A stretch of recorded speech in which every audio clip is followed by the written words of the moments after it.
everyone, it's Shane Conto, your Wasteland reviewer. Welcome to the Wasteland Watchlist here on the SPM Crew Podcasting Network. And this is my weekly show where I check off a movie from my insanely wild watch list full of feature films and documentaries and animated film shorts. It could be a short documentary animated flick. It might be on there.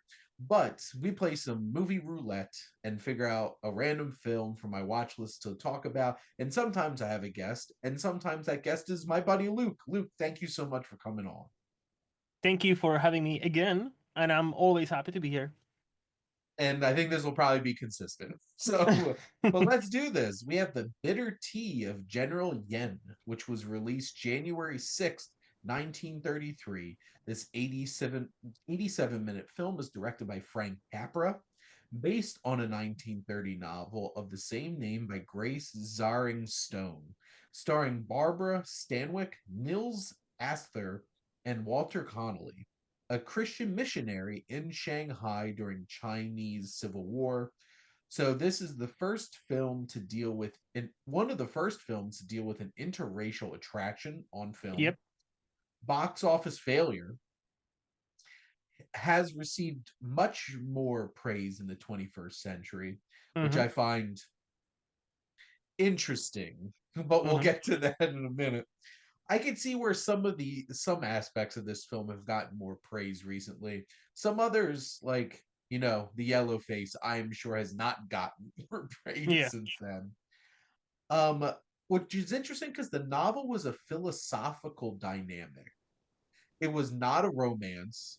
There was no relationship between this missionary and General Yen. It was Mm-hmm. more them having a debate. Like, this is like the novel apparently was like The Heretic of 1930, Okay. where it's just a bunch of theological clashing, Mm-hmm. except it wasn't an atheist and Mormons. It was, you know, the Chinese cultural perspective versus Christian missionaries. Yep. This supposedly was a film that Capra was gunning for an Oscar. Like, he made Oh this yeah. movie because he thought he would win an Oscar for this. Shot with a silk stocking over the lenses to create a dreamlike effect, which is very interesting and noticeable. Mm-hmm. Much more artful than most Capra efforts. He was trying to do more crafty, artful things as a director. And this had a $1 million budget, which was one of Capra's smallest budgets he was ever given for a studio film. Wow. Yep. And that's some setup there. But Luke, what are your thoughts on The Bitter Tea of General Yen? Nothing controversial about this movie. Loved it. No. So Nothing at all. nothing at all. Nothing we can nitpick on. No. No. Okay. So I think it's a pretty great or slash good movie with some questionable elements, but underneath all that, there is a surprisingly great story. There is surprisingly daring for the time, Yep. and I'll have to use my patented sentence. In its racism, it is weirdly progressive.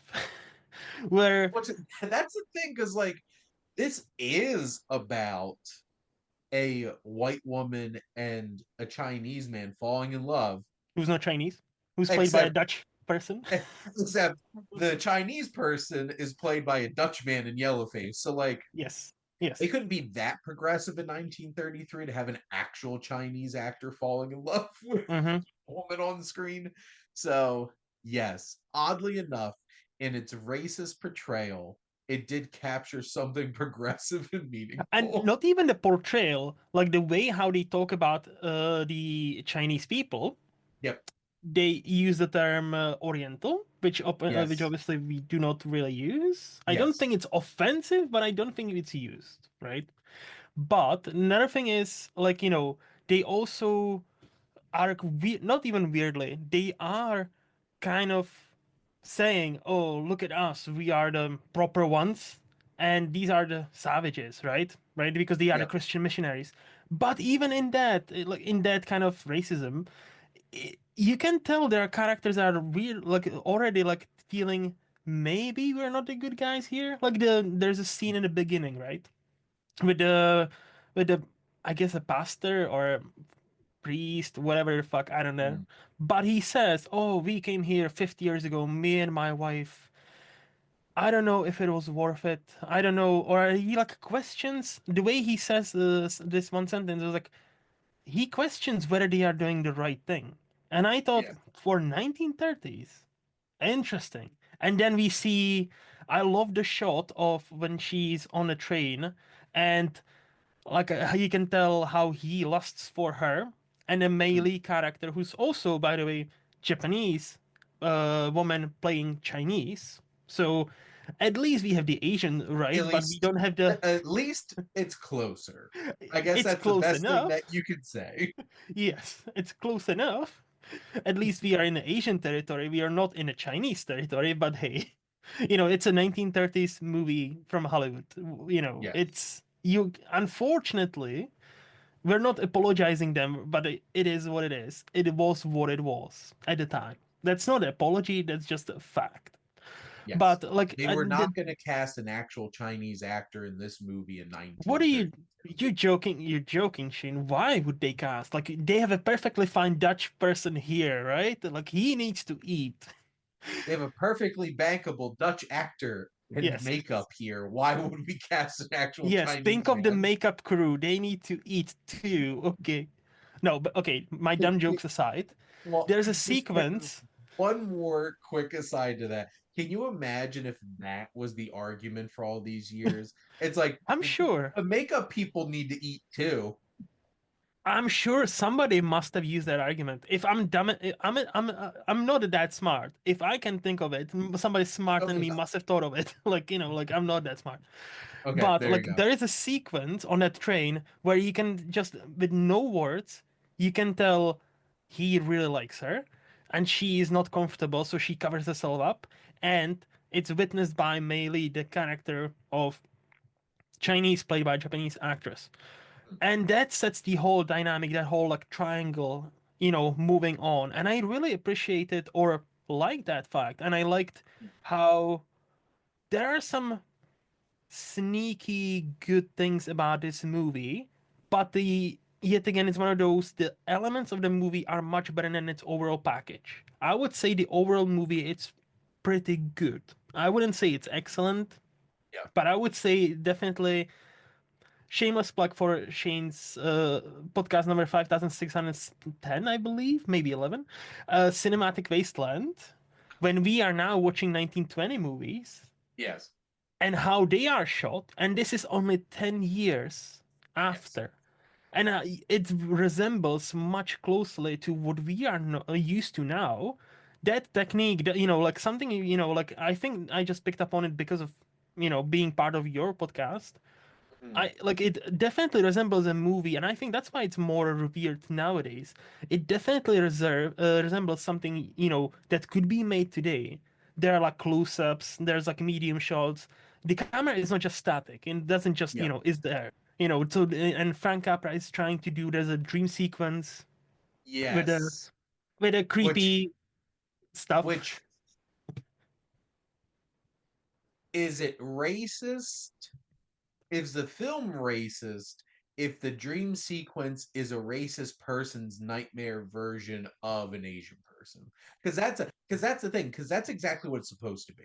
She's Yes, afraid of him and she's projecting, and it's made very clear she is prejudiced from the isn't it? beginning of this movie. Like she's afraid of it in the beginning, but isn't that dream sequence? Correct me if I'm wrong. Maybe I'm reading into it.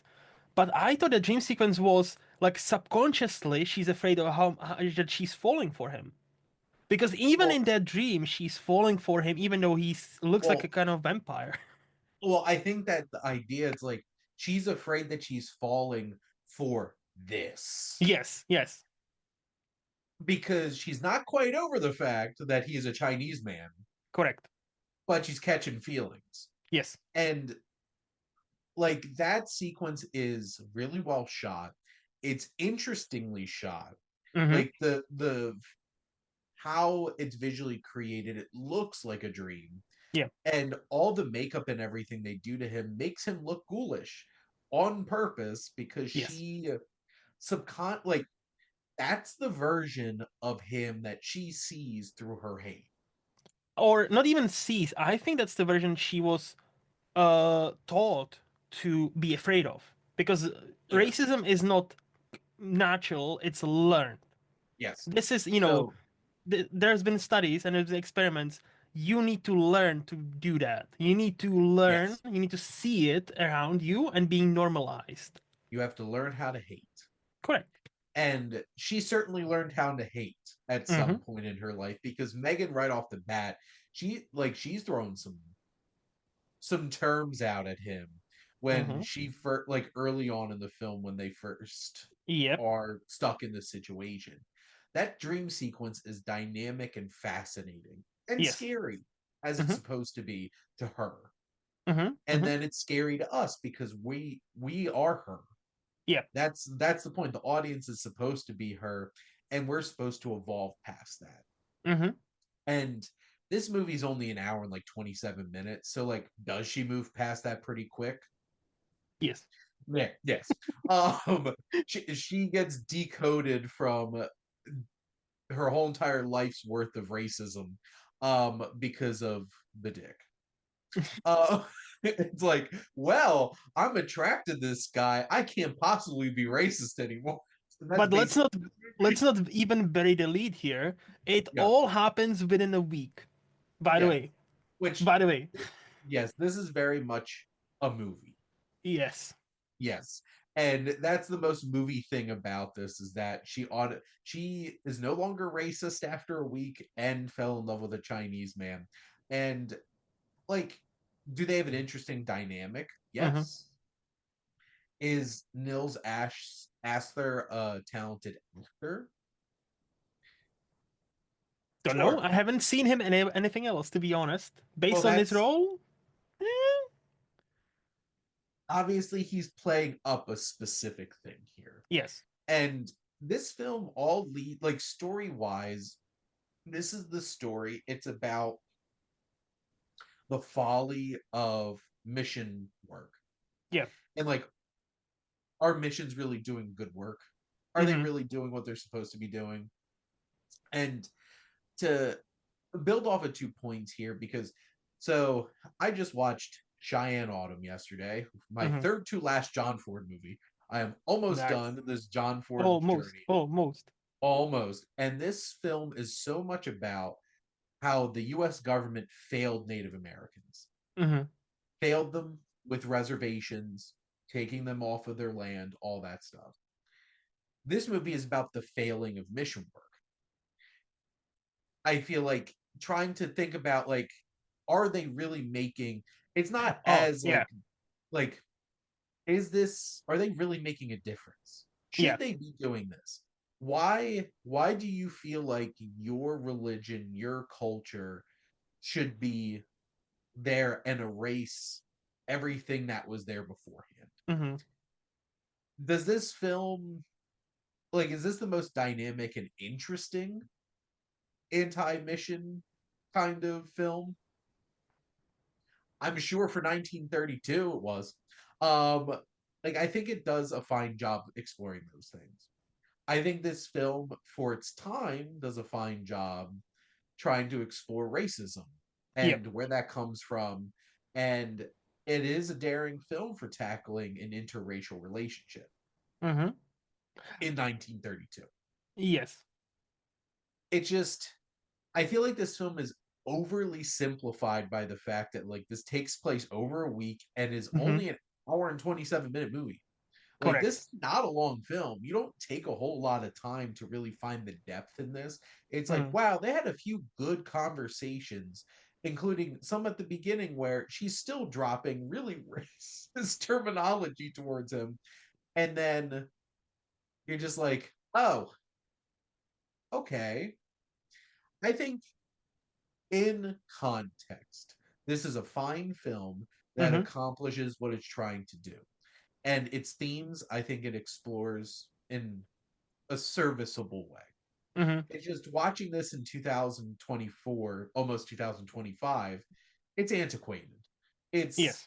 like, this is not the best approach to tackling these things, but I give it credit for doing it at the time that it did.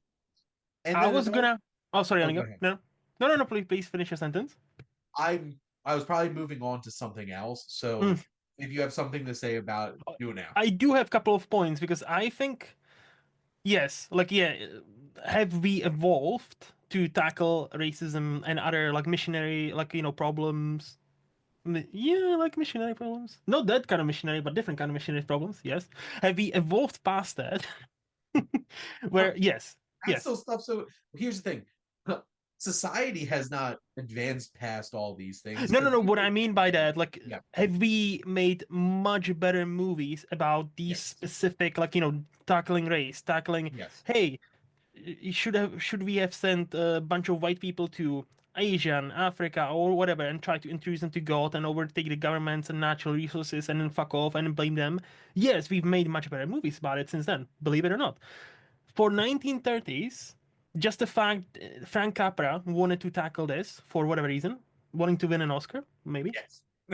I think that's kind of interesting. I thought it was interesting. The fact that you said this was based on a book that's philosophical rather than like a romance, I can see the glimpses of that because I Yes. actually thought, because again, underneath all that racism, underneath all that, it's weirdly progressive. And then the movie, like, like halfway through, reminds you, oh, you've had a wild 4 days in China, haven't you? I was like, oh, fuck, this has only been 4 days. Yes. I thought this is like a couple of months now where she was like imprisoned with him, right? Or by him, and I was like, oh, it's only been 4 days. What the damn, yeah, that is proper wild. The other element I wanted to bring up, and again, where I thought this movie had much more nuance than some might give it credit for, is the Melee character. Mm. Because I have a feeling, sneaky suspicion, nowadays a lot of things are kind of sanitized. Meaning, I have a feeling in today's day and age, she would have turned. Like Barbara Stanwyck would have turned her around and she would actually be good. But no, she understands the danger. She gets caught. Barbara Mm. Stanwyck pledges her life if she does it again. She sees it and then she does it again, right? And then and I feel like that was such a, like sometimes people are either desperate enough to do shit like that Yep. or just like evil, quote unquote, enough Mm. to like, no, fuck you. I'll, no matter if even if this lady dies with me, I'll still do it. And I thought it's a refreshing to see, like, sometimes people, no matter how you approach them, they will still do the shit you don't want them to do. Yep. And I thought it was interesting. I also did you see did you buy her Barbara Stanwyck falling for him in that 1 week? I kind of chopped it up to movie Yeah. romance, which I think this film would have been a better film Hmm. if it was philosophical and not Hmm. romantic. But I it's think, a yeah, Hollywood movie, it is from so the they had to put a 1932. romance in it. I have a feeling if this is actually prime real estate for a remake, I genuinely think this could be a great, like, if you stick it closer to the book, right? Yep. Make it not a week, make it maybe a couple of months, and where we see her potentially have it evolving almost like the Stockholm syndrome, because she is a prisoner, really. Yes. So we almost see her like Stockholm prison, syndrome into kind of loving him, throughout several months, and then and have them challenge each other views, like oh, Christianity is great because of A, B, and C. No, Chinese are better because my faith is better because A, B, and C, and have them challenge each other, right? Obviously with a Chinese actor, you Yes. know, that's another thing. How old is he supposed to be? I don't think it's mentioned. I think she's supposed to be like mid 20s, 30s, and I think he's kind of maybe 40s, but I don't think it ever is mentioned. Like, the only thing that we know of him, Because I'm he's trying to wealthy. cast in my head. Oh, For some reason, like I would totally cast Alicia Vikander in this oh, because I love her and she's not in enough things. And I yes. was trying to gauge like his age so I could think of somebody to cast as the general. Or can you imagine somebody proper English, like Rebecca Hall Keira Knightley Yep. or somebody like that Mhm. basically like give it talent. Those are Yeah. talented English ladies. And just, and go off, in your English accent, tell them how he's beneath you. Tell them, Yep. we need to have that Englishness because that obviously English missionaries, stuff like that. I would also like to mention Barbara Stanwyck because Yep. I thought her performance was really good. I thought she was carrying that movie. I really appreciated what she was doing. Was I buying her character falling for him the way the movie shown? I don't think it was earned. But what she did with that character, she must be up there when it comes to like proper actresses of like this early cinema. She is up there. She's an extremely talented actor, and I'm going to be watching another film of hers for this Oh. show called Ball of Fire in a couple episodes. Um, she's fantastic. I think she does a great job selling Mm-hmm. this story and this character as much as she can Mm-hmm. Mm-hmm. in terms, and then it all builds up to a very dramatic moment. Mm-hmm. That bitter tea, and it's Spoiler. just like, huh? Spoiler. I didn't say what happened, Luke. No, I Um, know. I'm just referring to it's actually named the bitter tea of, it's like I'm like movie spoilers. spoiler, spoiler in the title, people. Um, I don't know if I bought that moment. Like, I think it's staged really well and everything from Yes. a filmmaking standpoint. Yeah. Yeah. That's the thing. A lot of that stuff, I just chalked up to like, yeah, this would end in like that kind of way. Of Yes. course it would. And I kind of, that's why I didn't love this movie. Mm-hmm. Mm-hmm. And I just felt like I had to resign myself to just accepting that this is very Hollywood at times and just like, okay, whatever. It is what it is. This is how it played out. And you can even tell how the movie actually ends with that, she is silent, and with his business partner, the American, has the Yep. long philosophical like monologue that's supposed to Yep. like tie it all together.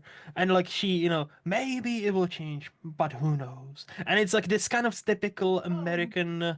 Like Yeah. early 40s, like like big monologue. We need to finish this movie strong, so everybody gets this message. Yeah. I if you want a movie that navigates these philosophical themes better, Mhm, mhm. just watch Silence. I still haven't watched that, so I need to watch this. Would Yes. recommend. So Oh, I there you would. go. Um, I know he's a little bit older, but I'm thinking Tony Leung as a general would be interesting. They may Mm, age them up a little bit. sure, why not? Yeah. Like, especially if we're going like Keira Knightley, because Keira Knightley's 40, right? Yep. So obviously she's old as fuck. Yes, that's what we're saying. Yes, Well, 40's different than I know. 20s. No, and So For Hollywood, yes, For Hollywood, Keira Knightley is now 80 and yes. must be taken out back soon. She's like Um, grandma, like granny dolls. Like oh, granny. I think it would be interesting with like a Keira Knightley and a Tony Leung selling this in a Hmm. modern context. And it's more a philosophical thing, but she becomes attracted to who, like him and what he represents, Hmm. and less of him becoming attracted to her. I think that would be an interesting dynamic. Yeah, He's just like, who's this? Who's this white woman? and And I genuinely believe these are the movies we should be remaking. Like exactly ones kind with of a potential. classic. Kind of a classic. Yeah, great potential. Exactly. The book is apparently great. I don't know. Haven't read it. There is something. There's a meat on them bones. That's what we're saying. I think there is definitely, and the filmmaking's obviously progressed, acting's progressed. We have progressed that we wouldn't put somebody in a yellow face now. So Right. I'm saying this could be fucking great. Like, Yes. and this kind of, instead of, remaking classics we all love and have seen thousands of times, why not a classic that not many people have seen and actually Well, introduce them to it? when Mike, Luke, Adam, and I open the SPDM production company, Mm-hmm. we're gonna bankroll this remake. Yes. It's gonna be a hit. It's gonna get a bunch of Oscars. They're gonna love it. Yes.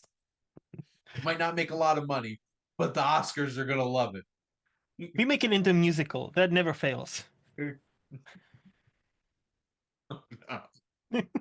um, but Luke, thank you so much for coming on and always chatting movies with me. Anytime, mate. Always a blast. And thank all of you for listening. Make sure to like, comment, and share on this episode. What is your favorite kind of film that explores mission work and the like that conflict between cultural and religious ideologies? Like Heretic, except with less Mormons. But make sure to follow or subscribe wherever you listen to your podcast. We have a lot of great content here on the SPM Crew Podcasting Network, including Luke's interview show and plenty of other shows about movies and sports and television and music and comics and physical media. So we have a lot of everything. So go check Mm-hmm. it out. But also, if you like our logo, check out HiFlyer Creative. They do some great work. But most importantly, thank you as always for tuning in and supporting the Wasteland Watchlist here on the SPM Crew Podcasting Network.